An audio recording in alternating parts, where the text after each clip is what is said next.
Hello and welcome once again to the channel. आप लोगों की बहुत डिमांड के ऊपर आपके बहुत सारे टेक्स्ट और क्वेरीज मुझे रिसीव हुए कि सर प्लीज़ लास्ट 2-3 दिन बचे हैं तो उनके लिए एक अच्छा सा रिवीजन प्लान आप करा दीजिए।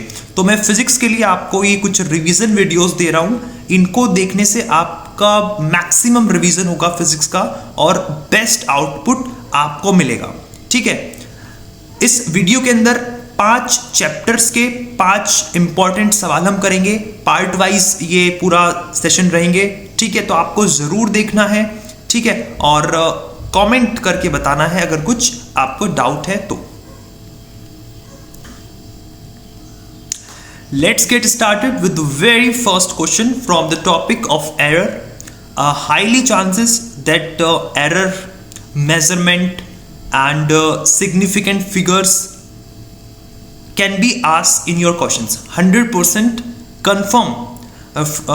If I talk from previous year के जो आपके ट्रेंड्स रहे हैं क्वेश्चन पेपर्स के, तो उनके बेसिस पर एरर्स, मेजरमेंट, सिग्निफिकेंट फिगर्स, तो यहाँ से भी क्वेश्चन आते हैं।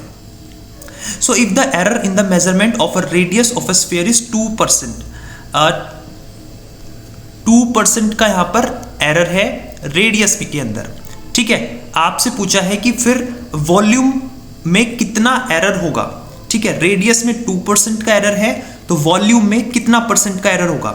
अब आप पहले वॉल्यूम का फॉर्मूला लिखिए और उसमें देखिए कि रेडियस जो है वो कैसे उस पर वेरी करता है। सो जब हम वॉल्यूम का फॉर्मूला लिखते हैं तो वॉल्यूम का फॉर्मूला होता है स्फीयर के लिए 4/3 पाई आर क्यूब। तो यहां पे रेडियस का क्यूब डिपेंडेंसी है। वॉल्यूम का फॉर्मूला जब हम लिखते हैं तो फॉर्मूला होता है 4/3 पाई आर क्यूब। सो रेडियस का क्यूब, और रेडियस में कितना परसेंट एरर है? 2% एरर है। तो यहां से जो वॉल्यूम में जो एरर आएगा वो आएगा आपका 3 × 2%। राइट, 5% से कम है एरर, 2% है, 3% है, तो हम इस तरीके से कर सकते हैं। सो क्यूब है रेडियस का तो उसका मल्टीप्लाई कर देंगे जितना परसेंट एरर है and the answer comes out to be 6%। So the correct answer is option number 1। Option number 1 is the correct answer.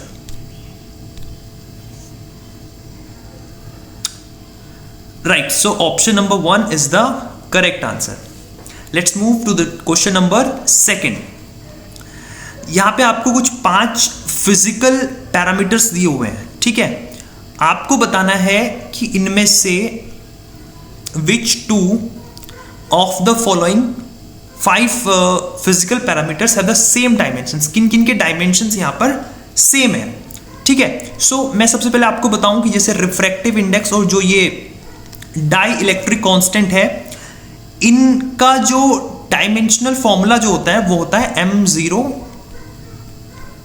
l0 और t0। m0, l0, t0। ठीक है, सो ये इनका डायमेंशनल फॉर्मूला होता है रिफ्रैक्टिव इंडेक्स और dielectric constant का। मतलब एक तरीके से कहें तो डायमेंशनलेस है। ठीक है, डायमेंशनलेस है। बाकी यहां पर जो एनर्जी डेंसिटी है, ठीक है, और यंग्स मॉड्यूलस है, इनका सेम होता है एज इट इज। राइट,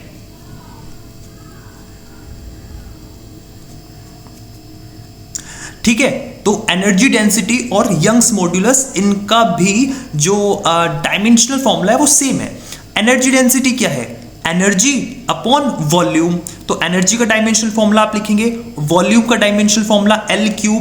तो वो और यंग्स मॉड्यूलस, इन दोनों का जो डायमेंशनल फॉर्मूला है वो सेम होता है। ठीक है, वो क्या है? सेम है। ठीक है, एनर्जी डेंसिटी और यंग्स मॉड्यूलस, बल्कि यंग्स मॉड्यूलस का तो प्रेशर का ही होता है। मतलब यंग्स मॉड्यूलस का जो डायमेंशनल फॉर्मूला है वो प्रेशर के इक्वल है। जो प्रेशर का डायमेंशनल फॉर्मूला है वही यंग्स मॉड्यूलस का भी है। बट इस क्वेश्चन के अंदर एनर्जी डेंसिटी और यंग्स मॉड्यूलस का सेम डायमेंशनल फॉर्मूला है।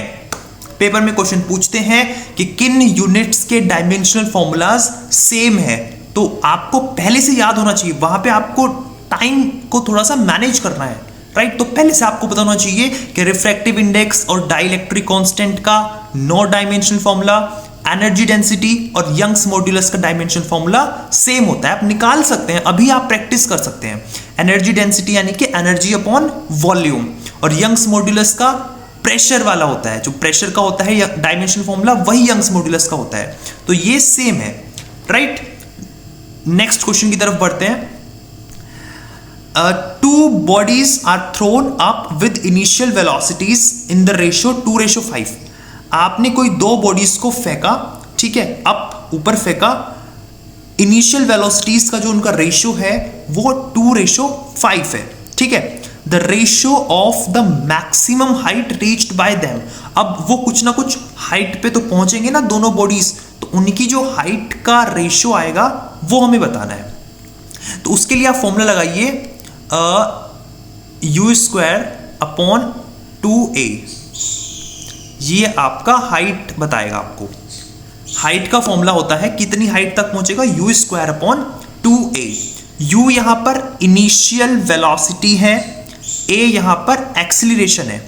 अब इन दोनों बॉडीज के लिए एक्सीलरेशन तो सेम है, ठीक है, और ये 2 भी कांस्टेंट है, तो हम इस पे भी डिपेंडेंसी नहीं रख सकते। सो सीधा सीधा हम बोल सकते हैं कि h1 upon h2 is equals to u1 upon u2, और इनका स्क्वायर, इनका क्या है, स्क्वायर भी है, इनका क्या है, स्क्वायर भी है। तो हाइट की जो डिपेंडेंसी है वो डायरेक्टली प्रोपोर्शनल है इनिशियल वेलोसिटी के स्क्वायर के, ठीक है। हाइट की जो डिपेंडेंसी है वो डायरेक्टली प्रोपोर्शनल है इनिशियल वेलोसिटी के स्क्वायर के। आया समझ में। सो अब हमें h1 अपॉन h2 निकालना है, हाइट का ही हमें रेशियो निकालना है basically, right. So let's do it. So h1 upon h2 is equals to u1 कितना है, इट इज 2 और ये है 5 और इनका square. So this will comes out to be 4:25। 4:25। Option number 3 is the correct answer. आया समझ में सभी को। चलिए क्वेश्चन, नेक्स्ट क्वेश्चन की तरफ चलते हैं।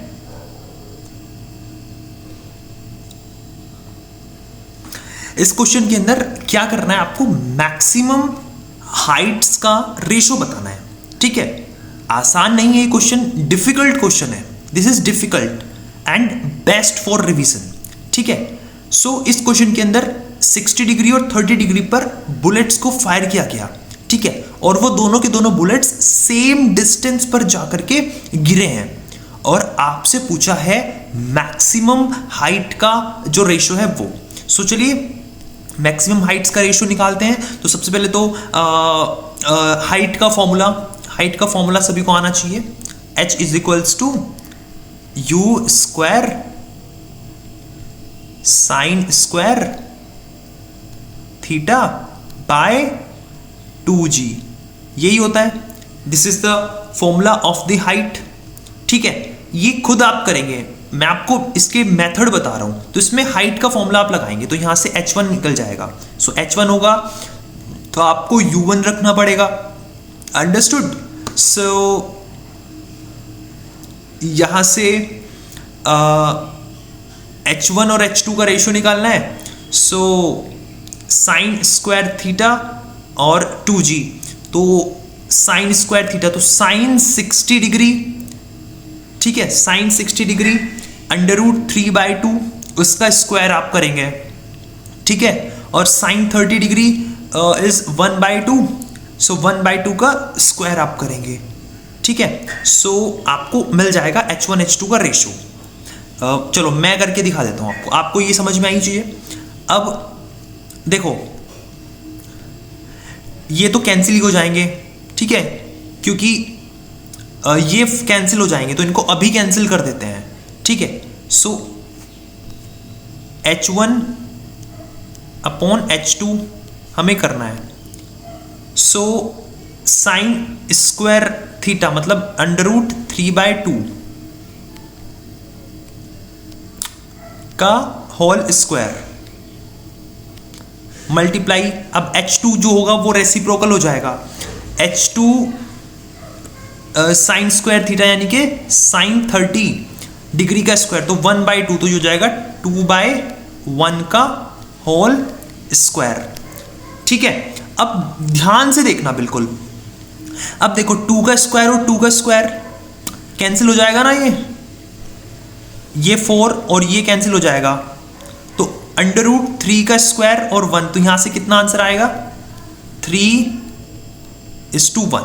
सो ये करेक्ट अप्रोच है इस क्वेश्चन को करने की कि सर पहले हाइट का फॉर्मूला हमें आना चाहिए, उसके बाद फॉर्मूले के अंदर कुछ चीजें हैं जो कैंसिल हो जाएंगी, जैसे 2g कैंसिल हो जाएगा, सभी के लिए ग्रेविटेशनल एक्सेलरेशन की वैल्यू बराबर है, वो कैंसिल हो जाएगी, इनिशियल स्पीड का कोई रोल यहां पे नहीं है, कैंसिल हो जाएगा, डिपेंडेंसी किस पे है, एंगल पे है, तो sign square theta, so sine square theta, और दूसरे का तो उसको आपको और रेशो निकालना है, तो H1/H2 करना पड़ेगा, सो यहां से आएगा ये। इंपॉर्टेंट सवाल है, समझ रहे हो, प्रोजेक्टाइल मोशन जरूर पेपर में आता है। चलिए नेक्स्ट क्वेश्चन की तरफ चलते हैं, यहां पे समझाना था। चलिए क्वेश्चन ये है, what force will change the velocity of a body of mass 1 kg from 20 metre per second to 30 metre per second in 2 second. सो आपको बताने कि एक 1 kg 1 किलो का कोई भी बॉडी है, 1 kg की कोई बॉडी है, वो आपका 20 मीटर पर सेकेंड से उसकी स्पीड 30 मीटर पर सेकेंड करनी है, मतलब वो 20 मीटर पर सेकेंड से चल रही है, तो आपको कितना फोर्स लगाना पड़ेगा कि वो 20 मीटर पर सेकेंड से उसकी स्पीड 2 सेकेंड के अंदर ही 30 मीटर पर सेकेंड हो जाए। ठीक है, 30 मीटर पर सेकेंड हो जाए, तो उसके लिए फोर्स का फॉर्मूला यहां पे लगा दीजिए। सो फोर्स का कौन सा formula sir, force is equals to change in momentum, change in momentum upon time. So ये फॉर्मूला आप लगाइए और रिजल्ट पाइए। सो फोर्स यहां से निकलेगा जरूर, so change in momentum, so mv होता है ना मोमेंटम, मास इनटू वेलोसिटी, सो mv2 माइनस mv1 अपॉन 2। अब सबकी वैल्यूज हम यहां पे रखते हैं, देखो मास कितना है 1 kg है, तो मास यहां से कॉमन आ जाएगा, समझ पा रहे हैं आप लोग, तो मास यहां से कॉमन आ जाएगा, so this is comes out to be, mass यहां से कॉमन आ गया, सो 30 वेलोसिटी का यहां पे अंदर बचा -20 upon 2, so 30 - 20 is 10, 10 divided by 2 is equals to 5 newton. So इसका करेक्ट आंसर होगा बच्चा 5 न्यूटन। समझ में आया, ये हाई इंपॉर्टेंट क्वेश्चन है, लास्ट टाइम पे ना, मतलब आप मान के चलो अगर किस्मत आपकी सही रही ना, तो पेपर में एज इट इज या फिर सिमिलर क्वेश्चन आपको मिलेगा देखने को। ठीक है, सो ये था पार्ट 1 और पार्ट 2 जल्दी आएगा, सो आ गया होगा, मैं एक साथ अपलोड करूंगा सबको। ठीक है, वेट बिल्कुल नहीं कराऊंगा आपको। That's all for this video. Next video देखिए फटाफट, अभी के अभी नेक्स्ट वीडियो देखिए, आ चुकी है चैनल पे। All right.